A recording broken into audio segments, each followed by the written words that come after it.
Salut, bienvenue sur ma chaîne. Moi, c'est Philomène. Bon, aujourd'hui, je vais vous parler de pourquoi et comment j'ai décidé de ne plus me défriser et la raison pour laquelle j'ai décidé de ne plus me défriser.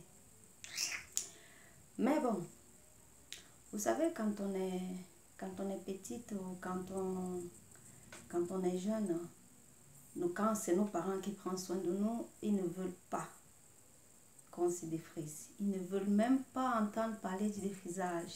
Donc, c'est quand on prend un peu de l'âge, on décide, ok, quand on commence à être un peu rebelle, non, rebelle c'est exagéré. Quand on commence à prendre un peu, comment on appelle ça? Ah, les mots m'échappent en français. Ah, je ne sais pas comment on appelle ça, quand on commence à être adulte, pour dire, pour ne pas dire que, ok. Donc, on décide alors d'aller prendre n'importe quelle peau pour mettre sur les cheveux. Moi, je me suis défrisée à quel âge? Bon, je sais pas, je ne me rappelle plus trop. Mais bon, ma maman n'avait jamais pris le pot pour mettre sur mes cheveux parce que c'est quelque chose déjà qu'il n'aimait pas. Il n'aime pas. Étant petite, on dit que oui, les cheveux naturels sont difficiles à traiter, c'est difficile à faire ici. C'est tout simplement parce que on ne connaît pas comment le traiter. Pourtant, nous avons tous les ingrédients nécessaires pour pouvoir traiter nos cheveux. Que ce soit seulement avec de l'huile. Qu'elle peut dire, quelle huile? Seulement, même le beurre de karité, même l'huile de coco. Seulement avec cette huile-là, on a des très très beaux cheveux. Parce que ça, ce sont des huiles naturelles, plein de vitamines qu'on ne peut en citer.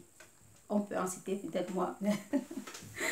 Donc, c'est un peu ça. Donc, et comme j'avais dit dans la précédente vidéo, qu'il y avait de cela 4 ans, j'avais décidé de ne plus me défriser. C'est parce que quand j'ai vu ma fille, je disais, casse, putain, je vais la défriser.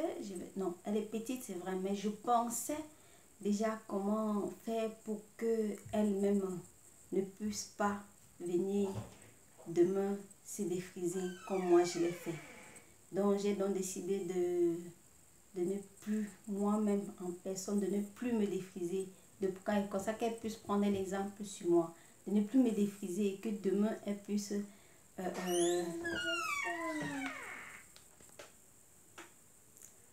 Donc, j'ai décidé de ne plus me défriser comme ça. Au moins, c'est pour prendre l'exemple sur moi pour ne pas défriser ses cheveux. Et moi aussi, je vais en profiter pour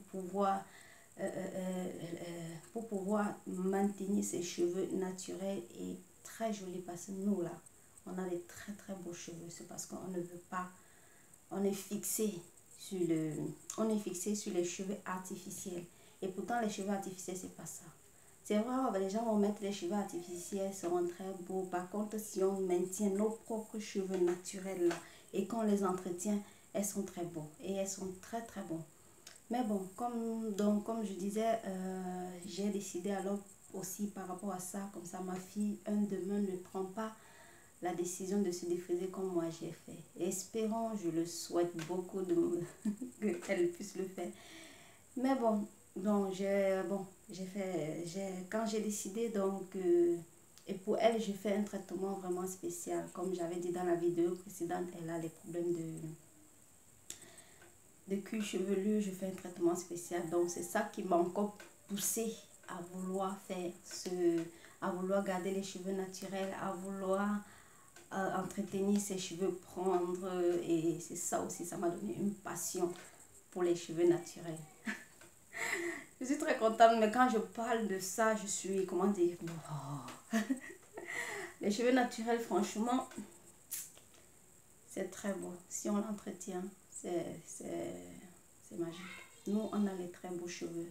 Donc, les filles, arrêtez de vous défriser, arrêtez de mettre le pot sur vos têtes. Soyez naturels.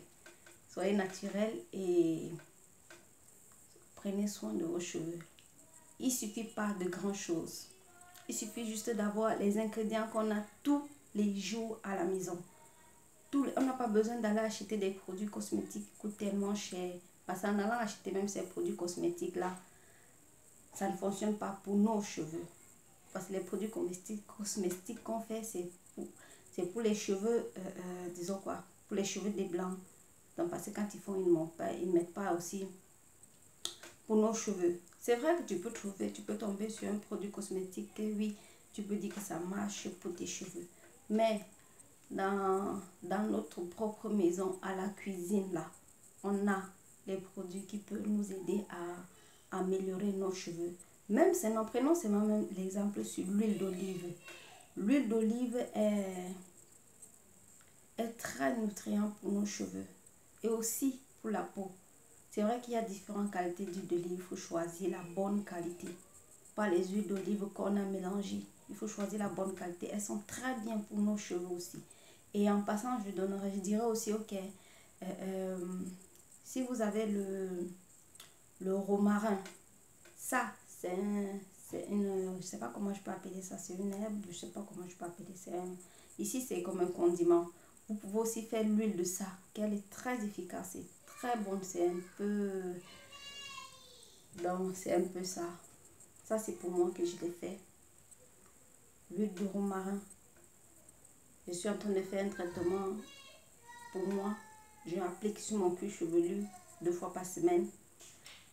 Et je fais ce traitement pour la pousse des cheveux et pour entretenir mes cheveux. Donc voilà, je voulais partager cette expérience que j'ai vécue avec vous. Et si ça vous plaît, dites-moi en commentaire ce que vous en pensez. Si vous avez aussi décidé de rester au naturel, dites-moi en commentaire comment est-ce que vous avez décidé, comment est-ce que ça se passe et comment vous faites l'entretien de vos cheveux. Et en passant, si tu n'es pas encore abonné et que tu es en train de passer comme ça par hasard à côté là, n'oublie pas de t'abonner et d'activer la cloche de notification. On se voit dans la prochaine vidéo. Salut, salut!